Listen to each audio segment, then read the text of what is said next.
थे द्विवेदी योगीन कवि मैथिली शरणगुप्त। मैथिली शरणगुप्त की पहली जो कविता थी हमारे सिलेबस में वो विद्रता थी, जिसमें विद्रता एक भारतीय तिरस्कृत नारी की एक प्रतिनिधि पात्र थी, जो उस कविता के माध्यम से अपने उस अत्याचारी पति, अपने उस कर्मकांडी वेदपाठी उस पंडित की,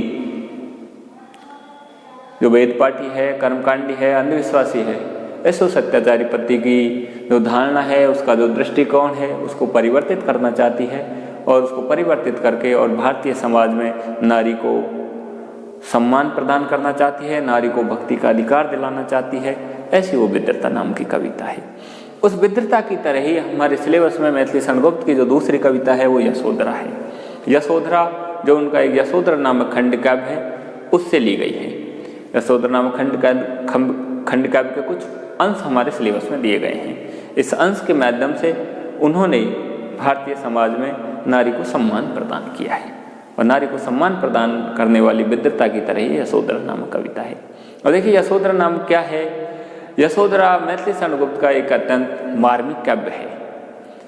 मार्मिक काव्य है जिसमें उन्होंने उपेक्षित उस यशोधरा के चरित्र को गरिमा प्रदान किया, उसको सम्मान प्रदान किया है, भारतीय समाज में उसके माध्यम से भारतीय नारी को स्थापित किया है। बुद्ध जैसे ही राहुल का जन्म हुआ, राहुल के जन्म होते ही और बुद्ध है वो सांसारिक जीवन से दुखी होकर के और मोक्ष प्राप्ति के लिए यशोधरा को सूता हुआ छोड़ करके चले गए। यशोधरा को सोता हुआ छोड़ करके चले गए, राहुल को और यशोधरा को। जैसे ही यशोधरा सुबह जगी और उसको प्रातःकाल पता लगा कि उसके पति जो बुद्ध हैं, जिनको सिद्धार्थ के नाम से जाना जाता है, उनके पति है वो उनको इस तरह से अपने पुत्र राहुल को और यशोधरा को सोता हुआ छोड़ करके चले गए, तो वो आत्मग्लानि से भर जाती है। आत्मग्लानि से भर जाती है और पश्चाताप करती है। इस कविता में यशोधरा के उस पश्चाताप को उच्च आदर्श के रूप में चित्रित किया गया है, भारतीय नारी के लिए एक आदर्श के रूप में स्थापित किया गया है। तो देखिए यशोधरा क्या कहती है। यशोधरा अपने उस पति को जो इस तरह उसको सोता हुआ छोड़ करके और उसका अपमान करके और इस तरह चले गए, उस बात को बतलाते हुए कह रही है, क्या कह रही है कि हम भारतीय नारियां हैं वो तो इस तरह की है। किस तरह की? जो अपने पतियों को प्राणों का बलिदान करने के लिए सुसज्जित करके युद्ध भूमि में भेज देती हैं, इस तरह की त्यागमयी भारतीय नारियां हैं। तो फिर आप मेरे को इस तरह सोता हुआ छोड़ करके क्यों चले गए? जब हम भारतीय नारियां अपने पतियों को प्राणों का बलिदान करने के लिए युद्ध भूमि में ही हम सुसज्जित करके भेज देती हैं, तो सिद्धि हेतु तो हम सहर्ष भेज देती। जहाँ प्राणों का बलिदान करना पड़ता है वहीं हम तैयार करके भेज देती हैं, खुशी खुशी भेज देती हैं। तब फिर सिद्धि के लिए कौन मना करता? सिद्धि के लिए तो हम और ज़्यादा अत्यधिक उल्लास के साथ आपको भेज देती। फिर आप इस तरह मेरे को सोता हुआ छोड़कर मेरा अपमान करके क्यों गई? तो इसी बात को बतलाते हुए वो भारतीय नारी कितनी त्यागमयी है, कितनी आदर्श और कितनी साहसी है, धैर्यशील है, उस बात को बतलाते हुए वो कह रही है। देखिए क्या कह रही है। आपके सिलेबस में कुछ अंश दिए हुए हैं यशोधरा खंड काव्य के, तो उसमें से देखिए कथन है उसका, यशोधरा का। सिद्धि हेतु स्वामी गए, अपनी सखियों से कह रही है वो। जैसे वो सुबह जगी, उसको पता लगा कि उसके जो स्वामी हैं बुद्ध, वो उसको इस तरह सोता हुआ छोड़कर उसका अपमान करके चले गए, तो वो उसको कह रही है अपनी सखियों से, क्या कह रही है? सिद्धि हेतु स्वामी गए, यह गौरव की बात, कि ये मेरे लिए बहुत गौरव की बात है। पर चोरी चोरी गए, यह बड़ा व्याघात। लेकिन वो चोरी चोरी का मतलब है छिप करके चले गए, बिना कुछ कहे अचानक निकल गए। पर चोरी चोरी गए, छिप छिप करके वो निकल गए, यह बड़ा व्याघात, ये उन्होंने मेरे साथ बड़ा व्याघात किया। व्याघात का मतलब है ये मेरे को बहुत दुखी किया, पीड़ित किया है, चेष्टा पहुंचाई।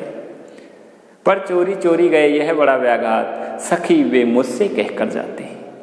आगे वो कह रही है, अपनी सखियों से कह रही है यशोधरा कि हे सखी, अगर उनको जाना था सिद्धि प्राप्ति के लिए या मोक्ष प्राप्ति के लिए, जब उनको जाना था निर्माण प्राप्ति के लिए, तो वो मेरे से कह करके जाते। सखी वे मुझसे कह कर जाते, कह तो क्या वे मुझको अपनी पथवादा ही पाते। आगे देखिए वो खुद ही इस तरह का प्रश्न करके और खुद ही उसका आंसर देने की कोशिश कर रही है। वो कह रही है कह तो क्या मुझको भी अपनी पथ बाधा ही पाते, क्वेश्चन मार्क लगा हुआ है। अपनी सखियों से कह रही है क्या उन्होंने इसलिए नहीं कहा मेरे को कि मैं उनका जो पथ था, कौन सा पथ, सिद्धि प्राप्ति का, निर्वाण प्राप्ति का जो उनका पथ था उसमें मैं बाधक बनती, इसलिए उन्होंने शायद मेरे को नहीं कहा, जबकि ऐसा नहीं था। मैं बाधक नहीं बनती, मैं सहर्ष उल्लास के साथ उनको भेज देती। आगे देखिए आगे क्या कह रही है, क्या वे मुझको अपनी पथ बाधा ही पाते, मुझको बहुत उन्होंने माना। आगे वो अपनी सखियों से कह रही है कि आज तक मेरे जो स्वामी हैं बुद्ध, उन्होंने मेरे को बहुत मान सम्मान दिया, बहुत आदर किया, मुझको बहुत उन्होंने माना, फिर भी क्या पूरा पहचाना, क्वेश्चन मार्क लगा हुआ है। फिर अपने सखियों से क्वेश्चन कर रही है कि उन्होंने मेरे को बहुत कुछ सम्मान दिया, बहुत कुछ माना मेरे को, लेकिन फिर भी क्या पूरा पहचाना, लेकिन क्या उन्होंने मेरे को पूर्ण रूप से पहचान लिया। अर्थात उन्होंने भारतीय नारी में जो साहस है, त्याग है, जो धैर्य है, उसको उन्होंने नहीं जाना। इसलिए वो कह रही है फिर भी क्या पूरा पहचाना, क्या उन्होंने पूर्ण रूप से मेरे को पहचान लिया, अर्थात नहीं पहचाना।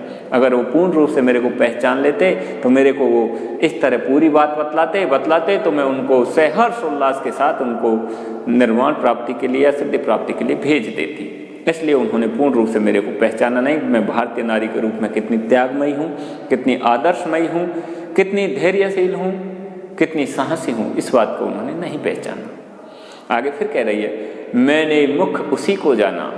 अब जैसे अपने स्वामी ने भी उसको बहुत सम्मान दिया, उसी तरह वो भी अपने स्वामी के लिए कह रही है। देखिए क्या कह रही है, मैंने मुख उसी को जाना जो वो मन में लाते, कि आज तक मैंने भी मुख्य रूप से उसी बात को महत्व दिया जो वो मन में लाते, जो उनके मन में आती, अर्थात जो उनके मन में आती उसी बात को मैं महत्व देती और उसी को मैं सहर्ष पूर्ण करने की कोशिश करती। मैंने मुख उसी को जाना जो वो मन में लाते, सखी वो मुझसे कह कर जाते। लेकिन हे सखी, वो मेरे से एक बार कह देते। मैंने आज तक उनकी हर बात को जो वो मन में लाते उसको मैंने पूर्ण रूप से पूर्ण किया, उसको मुख्य रूप से माना। तो मैं इस बात को भी, जो उनकी निर्वाण प्राप्ति की बात थी, इसको भी मैं पूर्ण रूप से सहर्ष उनकी बात को मानती और उनको उल्लास के साथ विदा करती। लेकिन सखी वो मुझसे कह कर जाते। आगे फिर कह रही है, क्या कह रही है, स्वयं सुसज्जित करके क्षण में। आगे भारतीय नारियों की विशेषताओं को बतलाते हुए कह रही है कि हम भारतीय नारियां किस तरह की हैं। देखिए भारतीय संस्कृति की भी विशेषता है इसमें और भारतीय नारियों की भी। भारतीय नारियों किस तरह की है, मैंने आपको बताया द्विवेदयुगीन कवियों ने भारतीय संस्कृति का चित्रण किया है। तो उस बात को बतलाते हुए वो कह रही है, क्या कह रही है, स्वयं सुसज्जित करके रण में, स्वयं सुसज्जित करके क्षण में, प्रियतम को प्राणों के पण में हम ही भेज देती हैं रण में, छात्र धर्म के नाते सखी वे मुझसे कह कर जाते हैं। देखिए वो कह रही है कि हम भारतीय नारियां कैसी है, उस बात को बतलाते हुए वो कह रही है भारतीय अतीत और भारतीय गौरव, भारतीय संस्कृति का वर्णन करते हुए कह रही है स्वयं सुसज्जित करके क्षण में, कि हम ही स्वयं ही सुसज्जित करके, पूर्ण रूप से सजा करके। अब देखिए युद्ध भूमि में सजने का मतलब क्या होता है, युद्ध भूमि में जब सैनिक युद्ध भूमि में जब युद्ध लड़ाई के लिए जाता है, युद्ध करने के लिए जाता है, तो उसको सजाया जाता है। सजाने का मतलब है उसको विभिन्न प्रकार के हथियारों से या विभिन्न प्रकार के जो भी उसके अस्त्र शस्त्र है उनसे उसको युक्त किया जाता है। तो इसी तरह वो कह रही है कि हम खुद ही अपने जो भी पति हैं, ऐसे उन पतियों को हम युद्ध भूमि में जाने से पहले उनको सुसज्जित करके, हथियारों से युक्त करके, क्षण भर में प्रियतम को प्राणों के पण में, अपने प्रियतम को प्राणों के पण में, प्राणों के पण लगाने के लिए, प्राणों का बलिदान करने के लिए हम ही भेज देती हैं रण में। हम खुद ही भारतीय नारियां उनको युद्ध भूमि में भेज देती हैं। अर्थात हम भारतीय नारियां इस तरह की हैं कि हम खुद ही अपने पतियों को तैयार करके, सजा धजा करके, ये हथियारों से युक्त करके, कवच, अस्त्र शस्त्र जो भी है उनसे हम ही उनको सजा करके और हम ही उनको इस तरह से युद्ध भूमि में अपना प्राणों का बलिदान करने के लिए हम उनको युद्ध भूमि में भेज देती हैं। क्षत्रिय धर्म के नाते, किसके नाते, क्षत्रिय धर्म होने के लिए, क्षत्रिय धर्म होने के नाते, अर्थात हम क्षत्रिय वंश से युक्त होने के लिए हम साहसी और धैर्य युक्त, इस तरह के क्षत्रिय वंश से युक्त होने के कारण हम उनको इस तरह अपने प्राणों का बलिदान करने के लिए युद्ध भूमि में भेज देती हैं। जब हम युद्ध भूमि में भेज देती हैं तो फिर हम सिद्धि प्राप्ति के लिए तो उनको सहर्ष भेज देती। इस तरह की बात वो अपनी सखियों से कह रहे हैं, लेकिन सखी वे मुझसे कह कर जाते। अगर उनको जाना था तो हे सखी वे मेरे को बताते, मेरे से कह कर के जाते। हुआ न यह भी भाग्य अभागा। अब देखिए यशोधरा इस पद्यांश के माध्यम से अपने भाग्य को कोस रही है, अपने भाग्य को या अपने आप को दुर्भाग्यशाली मानते हुए कह रही है। देखिए क्या कह रही है, हुआ न यह भी भाग्य अभागा, लेकिन हे सखी आज मेरा जो भाग्य था, कौन सा भाग्य, क्षत्रिय धर्म में पैदा होने का, भारतीय नारी बनने का, भारतीय समाज में उत्पन्न होने का मेरा जो इस तरह का जो भाग्य था, हुआ ने यह भी भाग्य अभागा। आज वो इस तरह अपने पति के द्वारा इस तरह अपमान करने से, मेरे को बिना बताए इस तरह सिद्धि प्राप्ति के लिए चले जाने से ये आज क्या हो गया, अभागा हो गया, दुर्भाग्यशाली हो गया।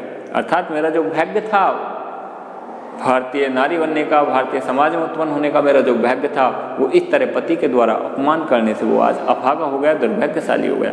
हुआ ने यह भी भाग्य अभागा, किस पर विफल गर्व अब जागा। क्वेश्चन मार्क लगा हुआ है, अपनी सखियों से क्वेश्चन कर रही है, किस पर विफल गर्व अब जागा, कि मेरा जो गर्व था भारतीय नारी होने का, जो गर्व था वो अब विफल हो गया। अब ये आज किस पर जागृत हो रहा है, किस पे घमंड कर रहा है, किस पर विफल गर्व अब जागा, जिसने अपनाया था त्यागा।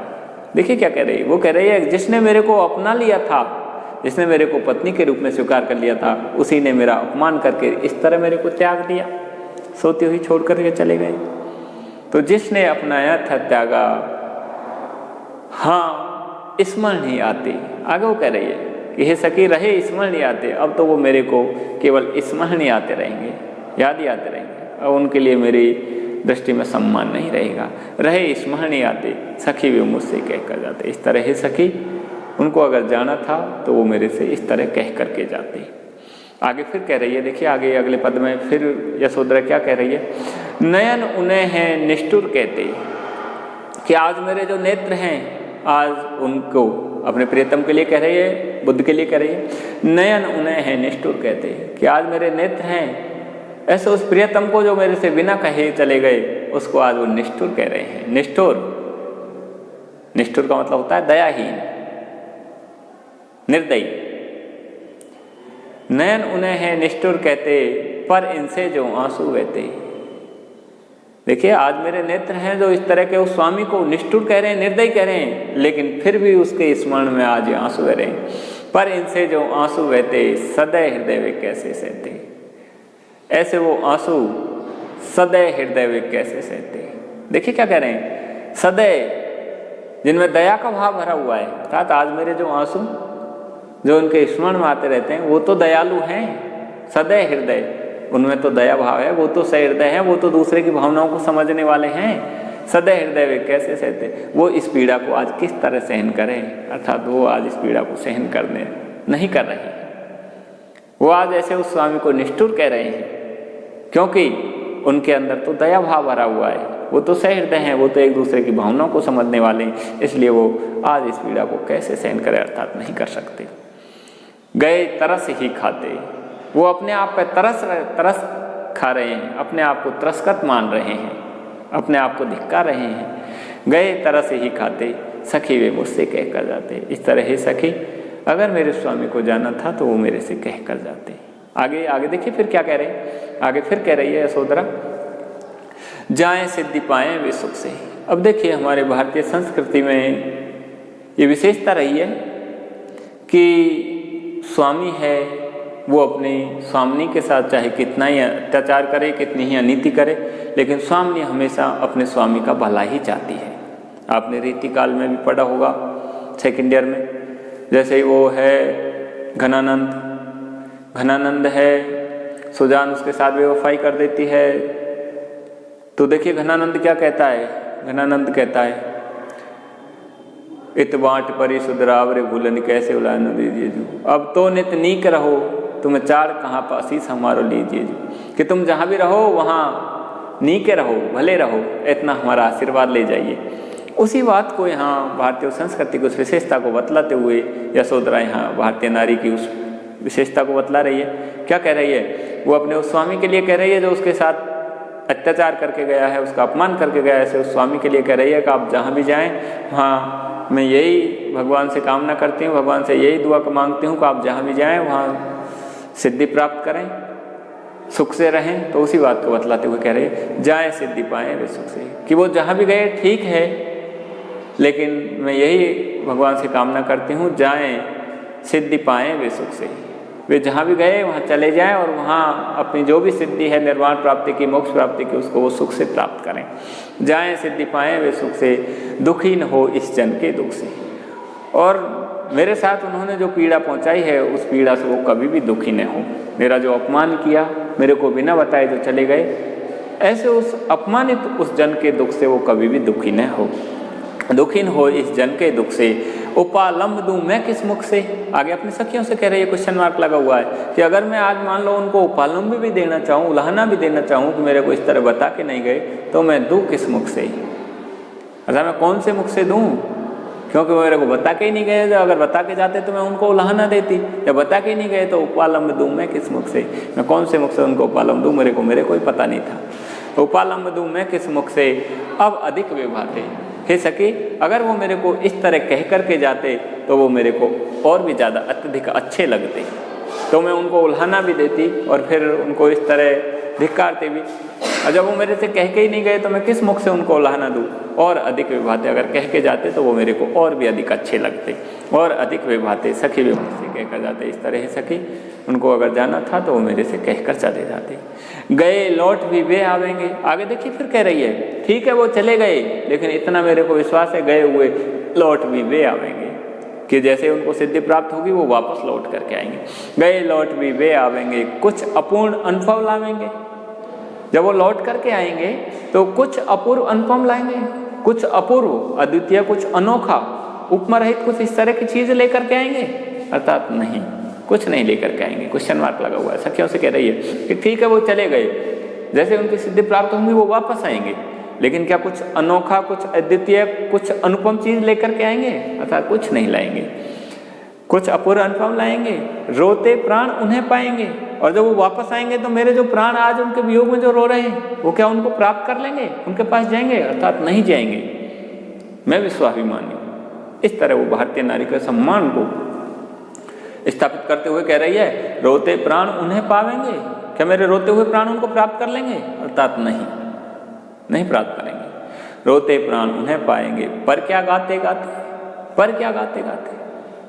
ऐसा किस तरह, कौन सा दुख व्यक्त करते करते उनको प्राप्त करेंगे? अर्थात नहीं करेंगे। जब उन्होंने मेरे साथ इस तरह का अत्याचार किया, मेरे को बिना बुलाए चले गए, तो मेरे जो प्राण हैं वो भी उनके सामने किसी तरह की वेदना बतलाते हुए उनको प्राप्त नहीं करेंगे।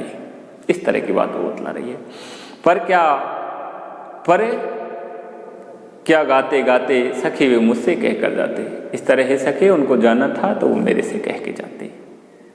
आगे फिर देखिए यशोधरा क्या कर रही है। पहला पद तो ये है, दूसरा पद, दो पद दिए हुए हैं आपके सिलेबस में यशोधरा से। पहला पद है, इसमें देखिए खड़ी बोली का प्रयोग किया गया है। यशोधरा के माध्यम से भारतीय नारी है उसको समाज में सम्मान प्रदान किया गया है। भारतीय नारी की जो विशेषता है उनको इसमें बतलाया गया है। भारतीय नारी वो त्यागमयी है, साहसी है, धैर्यशील है, जो अपने पतियों को युद्ध भूमि में प्राणों का बलिदान करने के लिए भेज देती है। तो इस तरह की भारतीय नारी की त्याग में विशेषताओं को बतलाया गया है, खड़ी बोली का प्रयोग किया गया है। अगला जो पद है वो भी यशोधरा खंड काव्य से ही है। तो देखिए उसमें भी क्या कहा गया है। यशोधरा का ही कथन है, वो अपनी सखियों से कह रही है। क्या कह रही है? प्रियतम तुम श्रुति पद से आए। अब देखिए बुद्ध का और उनका जो प्रथम मिलन था, यशोधरा का जो प्रथम मिलन था, जब वो एक दूसरे के बंधन में बंधे हुए थे, उससे पहले उनका जो मिलन था उस बात को बतलाते हुए वो कह रही है कि हमारा जो प्रथम मिलन है उस प्रथम मिलन में आपको मैंने किस रूप में अपनाया। अब आप देखिए भारतीय संस्कृति की विशेषता रही है कि हमारे भारतीय समाज में पहले राजा महाराजाओं में जो प्रेम की उत्पत्ति होती थी, उनका जो मिलन होता था वो चार प्रकार से बताया। मैंने आपको बताया कि या तो स्वप्न के माध्यम से, या गुण श्रवण के माध्यम से, या चित्र दर्शन के माध्यम से, या प्रत्यक्ष दर्शन के माध्यम से। तो यहाँ भी उसी विशेषता का वर्णन करते हुए, उसी बात को बतलाते हुए और यशोधरा कह रही है कि मैंने आपको सबसे पहले किस रूप में अपनाया, किसके माध्यम से मैंने आपको सबसे पहले प्रेम की उत्पत्ति की। तो उस बात को बता रही है। यहाँ यशोधरा का और बुद्ध का जो प्रेम है वो गुण श्रवण से हुआ है, गुण श्रवण से हुआ है। बुद्ध के जो गुण है उनको यशोधरा ने सुना तो उसके प्रति उनमें प्रेम की उत्पत्ति हो गई, फिर उन्होंने उसको पति रूप में अपना लिया। तो उस बात को बतलाते हुए वो कह रही है, देखिए क्या कह रही है, जो भारतीय संस्कृति में रही है। वो कह रही है प्रियतम तुम श्रुति पद से आए, कि हे प्रियतम सबसे पहले तुम मेरे हृदय के अंदर श्रुति पद से आए, श्रवण मार्ग से। श्रुति पद का मतलब होता है सुनने का मार्ग, कौन? कानों के माध्यम से। अर्थात तुम सबसे पहले आपके गुणों का किसी ने मेरे को गुणगान किया, श्रवण करवाया, सुनाया, तो सबसे पहले आपको मैंने कानों के माध्यम से मेरे हृदय रूपी मंदिर में बसाया। तो उस बात को बताते हुए वो कह रही है कि प्रियतम तुम श्रुति पद से आए। श्रवण मार्ग से मतलब कानों से, और कानों के माध्यम से कब आता है व्यक्ति? जब उसके किसी गुणों का गान सुनता है। तो इसी बात को बताते हुए वो कह रही है कि प्रियतम तुम श्रुति पद से आए, तुम्हें हृदय में रखकर मैंने अधर कपाट लगाए। और इस तरह तुम्हें हृदय में रखकर मैंने, जब तुम कानों के माध्यम से मेरे हृदय रूपी मंदिर में स्थापित हो गए, तो मैंने तुम्हें उस हृदय रूपी मंदिर में स्थापित करके तुम्हें हृदय में रखकर मैंने अधर कपाट लगाए। और मेरे अधर रूपी जो कपाट हैं, होठ रूपी जो कपाट, उनको लगा लिए, बंद कर लिए। इसका मतलब है मैंने और किसी का गुणगान करना बंद कर दिया। अधर कपाट लगाए, मेरे हाथ विलास किंतु क्या भाग्य तुम्हें रख पाए। आगे इस तरह के उस अभिमानी, उस अत्याचारी, उस बुद्ध को संबोधित करते हुए कह रहे हैं, उस पति को संबोधित करते हुए कह रही है, क्या कह रही है? मेरे हाथ विलास किंतु, लेकिन मैंने तो आपको इस तरह से अधर हृदय रूपी उस मंदिर में स्थापित करके होठ रूपी किवाड़ बंद कर लिया। अर्थात मैंने किसी का गुणगान करना बंद कर दिया, केवल आप में ही समाहित हो गई। किंतु मेरे हास विलास, किंतु मेरी जितनी भी जो हास्य विलास थी, मेरी जितनी भी जो इस तरह की जो हंसी मजाक की जो बातें थी, किंतु भाग्य तुम्हें क्या रख पाए? किंतु क्या भाग्य तुम्हें रख पाए? कि हे भाग्यशाली, हे मेरे भाग्य, हे मेरे देव, क्या तुमको वो रख पाए? अर्थात नहीं रख पाए। अर्थात मेरे जो भी हास विलास है, मेरी जितनी भी जो रोचक बातें हैं, वो क्या तुमको रख पाई उस मेरे हृदय रूपी मंदिर में? अर्थात नहीं रख पाई, तुम उससे निकल गए। इसका मतलब है मेरे हास विलास की जो भी बातें हैं वो शायद आपको पसंद नहीं आई, इसलिए आप मेरे से बिना बताए इसलिए चले गए। उस बात को वो बतलाते हुए कह रही है, क्या कह रहे हैं? मेरे हास विलास किंतु क्या भाग्य तुम्हें रख पाए, दृष्टि मार्ग से निकल गए ये तुम रस में मन भाए। दृष्टि मार्ग से निकल गए, अर्थात आज तुम मेरे दृष्टि मार्ग का मतलब मेरी आंखों के आगे से तुम बिल्कुल ओझल हो गए, दूर हो गए। दृष्टि मार्ग से निकल गए ये तुम रस में मन भाए। ऐसे तुम रस में मेरे को आनंद प्रदान करने वाले, मेरे मन भाए, मेरे मन को अच्छे लगने वाले, तुम आज इस तरह मेरे आंखों के आगे से ओझल हो गए, दृष्टि मार्ग से निकल गए। ये तुम रस में मन भाए, प्रियतम तुम श्रुति पद से आए। इस तरह हे प्रियतम, तुम सबसे पहले मेरे हृदय रूपी मंदिर में मेरे श्रवण मार्ग से, मेरे कानों के माध्यम से आए, किसी गुणगान के माध्यम से मैंने आपको अपनाया। आगे फिर क्या कह रही है? आगे फिर कह रही है, यशोधरा क्या कहे और अब रहो कहीं भी छाए। आगे देखिए वही भारतीय संस्कृति विशेष बतलाते हुए कह रही है कि अब तुम ठीक है, और यशोधरा इससे ज़्यादा तुमसे अब और क्या कहे। तुम जहाँ भी रहो, कैसे भी रहो, अगर सर लेकिन ठीक रहो, अच्छे रहो। तो उस बात को बताते हुए कह रही है, यशोधरा क्या कहे और अब रहो कहीं भी छाए, मेरे ये निश्वास व्यर्थ यदि तुमको खींच न लाए। आगे देखिए भारतीय नारी की उस प्रेम की उस पूर्णता को बतलाते हुए कह रही है कि भारतीय नारियों का जो प्रेम है वो इतना कठोर है, मेरे ये निस्वार्थ व्यर्थ यदि तुमको खींच न लाए। मेरी जो आपके वियोग में जो सांसें निकल रही है ये व्यर्थ है अगर तुमको वापस खींच करके नहीं ले आई तो। इसका मतलब है मेरे जितने भी प्रेम से भरी जो आहें निकल रही है उन पर मेरे को इतना विश्वास है कि आपको वापस खींच करके लाएगी, अगर नहीं लाई तो ये व्यर्थ चली जाएंगी। उस बात को बतलाते हुए कह रहे हैं, मेरे ये निस्वार्थ व्यर्थ यदि तुमको खींच न लाए, प्रियतम तुम श्रुति पद से आए। इसका मतलब है तुमको खींच कर निश्चित लाएगी। हे प्रियतम तुम श्रुति पद से आए, इस तरह तुम सबसे पहले मेरे हृदय रूपी मंदिर के अंदर तुम श्रवण मार्ग से ही आए थे। इस बात को वो यशोधरा उसको बतला रही है। तो देखिए इसमें भारतीय संस्कृति की उस विशेषता को बतलाया गया है कि भारतीय संस्कृति में सबसे पहले नारियां जो प्रेम है वो गुण श्रवण के माध्यम से करती थी, या प्रत्यक्ष दर्शन से करती थी, या चित्र दर्शन से करती थी, या स्वप्न दर्शन से करती थी। इसमें बुद्ध और यशोधरा का जो प्रेम है वो गुण श्रवण के माध्यम से हुआ है। बुद्ध के किसी गुणों का श्रवण करके और यशोधरा ने उसको अपने हृदय रूपी मंदिर में स्थापित किया है। धन्यवाद। आगे की जो बातें हैं, अगला जो कवि है उससे हम चर्चा आपसे अगली वीडियो में करेंगे।